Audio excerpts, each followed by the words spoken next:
Hello, everyone. Happy Epiphany, as we're starting out in the season of Epiphany, and also happy Martin Luther King Day, as MLK Day is coming up. And today's lesson is going to be a little bit different in that we're going to honor Martin Luther King Day and Dr. King himself by reading in one of his speeches and talking a little bit about it. So I'm going to read you just excerpts and pieces from an address that Dr. King gave in June of 1966 at Oberlin College in Ohio. This was the commencement address that he gave, and it's called Remaining Awake Through a Great Revolution. And I thought it was really appropriate for today because we are going through changing times. There's so much the past few years that has changed, and I think with COVID and some of the resulting things that have come out of COVID and the way our country is so decisive, divided right now, and the social justice issues. I think that we're going through such a period of change, and it's important to be aware of it at the very least. And and to remain awake at the very least while that is going on. So I will read excerpts from Dr. King's address and then talk a little bit more about it. I am sure that you have read that arresting little story from the pen of Washington Irving entitled Rip Van Winkle. The thing that we usually remember about this story is that Rip Van Winkle slept for 20 years. But there's another point in the story that is almost always completely overlooked. There was a sign on the inn in the little town from which Rip went up into the mountain for his long sleep.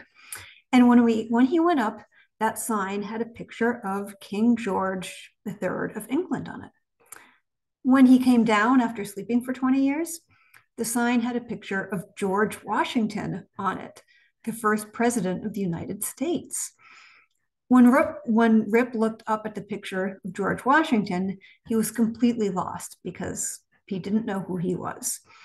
And this reveals to us that the most striking fact about the story of Rip Van Winkle is not that he slept 20 years, but that he slept through a revolution.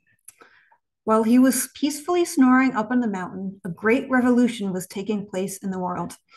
Indeed, a revolution which would, at points, change the course of history. And Rip Van Winkle knew nothing about it. He was asleep. There are too many people who, in some great period of social change, fail to achieve the new mental outlooks that the new situation demands. There's nothing more tragic than to sleep through a revolution. A great revolution is taking place in our world today. The wind of change is blowing, and we see in our day and our age a significant development. We see in our own world a revolution of rising expectations. The great challenge facing every individual graduating today is to remain awake through the social revolution. I'd like to suggest some things that we must do in order to remain awake and to achieve the proper mental attitudes and responses that the new situation demands. First, I'd like to say that we are challenged to achieve a world perspective. Anyone who feels that we can live in isolation today, anyone who feels that we can live without being concerned about other individuals and other nations is sleeping through a revolution. The world in which we live is geographically one. The great challenge now is to make it one in terms of brotherhood. We must all learn to live together as brothers, or we will perish together as fools. This is the great issue facing us today. No individual can live alone. No nation can live alone. We are tied together. All I'm saying is simply this, that all mankind is tied together. All life is interrelated. And we are all caught in an inescapable network of mutuality, tied in a single garment of destiny. Whatever affects one directly affects all indirectly. For some strange reason, I could never be what I ought to be until you are what you ought to be. And you can never be what you ought to be until I am what I ought to be. This is the interrelated structure of reality. Anyone who feels that our nation can survive half segregated and half integrated is sleeping through a revolution. Anyone who feels that the problems of mankind can be solved through violence is sleeping through a revolution. All that I've said is that we must work for peace, for racial justice, for economic justice, and for brotherhood the world over. We have inherited a big house, a great world house in which we have to live together. Black and white, Easterners and Westerners, Gentiles and Jews, Protestants and Catholics, Muslim and Hindu. If we all learn to do this, we, in a real sense, will remain awake through a great revolution. Let us stand up. Let us be a concerned generation. Let us remain awake through a great revolution. We, in the final analysis, can gain consolation from the fact that at least we've made strides in our struggle for peace and in our struggle for justice. We still have a long, long way to go, but we've made a creative beginning. I close by quoting the words of an old Negro slave preacher who didn't quite have his grammar right, but uttered words of great and profound significance. Lord, we ain't what we ought to be. We ain't what we want to be. We ain't what we gotta be. But thank God we ain't what we was. So that is excerpts from his commencement address. And I mean, what he's saying, life moves so fast. There's so much going on, and especially in times of change. Like, think about the revolution that Rip Van Winkle slept through. There was a whole new country was born in that time he was asleep, which is 20 years. So don't let yourself fall asleep while those things are happening around you. Stay on board, stay awake, get on board, and fully participate to lend your voice to all that is happening. Don't be like Rip Van Winkle and just sleep away while big things are happening around you. The world is not a stagnant place, right? It doesn't stay the same. It's always changing. So it's important for us to be open to new situations and new social outlooks, and to be open to new ideas and embrace them as you see fit. Like King was saying, there are too many people in times of great change that people that fail to achieve the new mental outlooks that the situation demands, right? So things change. There's new situations, and new situations require you to look at things differently. So he also talks about the interrelatedness of all of us. So as we're looking at and participating in the change around us and being attuned to it, we need to do it with our eyes and ears attuned to all of us that this is happening to around us as well.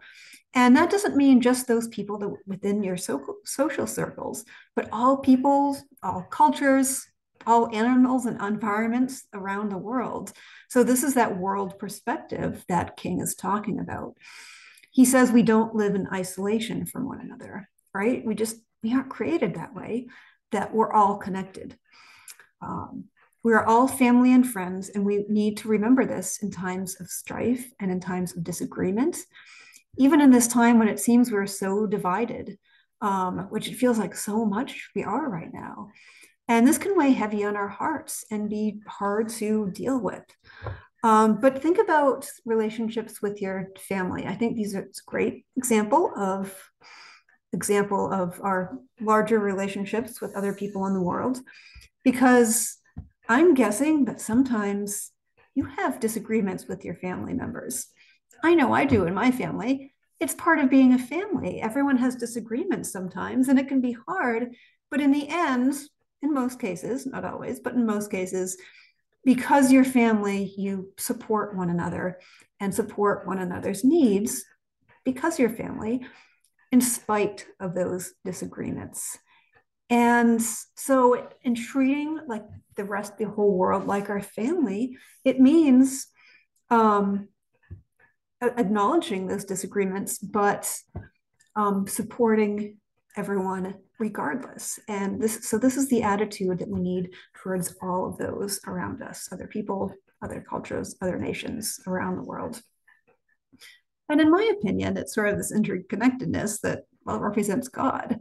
And in times of change, there's naturally so much resistance to, to the change, because embracing change is scary, and it can make us vulnerable because we don't know what that change may bring about.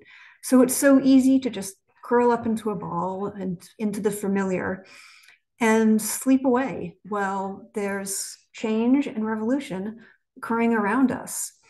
So I challenge you to be fully awake to the revolution that is coming now, just as, and happening now, not coming, but happening now, just as there was a revelation that was occurring in King's Day. And as he challenged society then to embrace the positive change that you personally believe in, whatever that may be. And by doing so, by being fully awake, you will be fully living your potential. And you will be giving yourself the chance to say, as that Negro slave preacher that King quoted did, thank God we ain't what we was. So that is all for this evening. Happy Martin Luther King Day. Have a great week, and I will see you next time.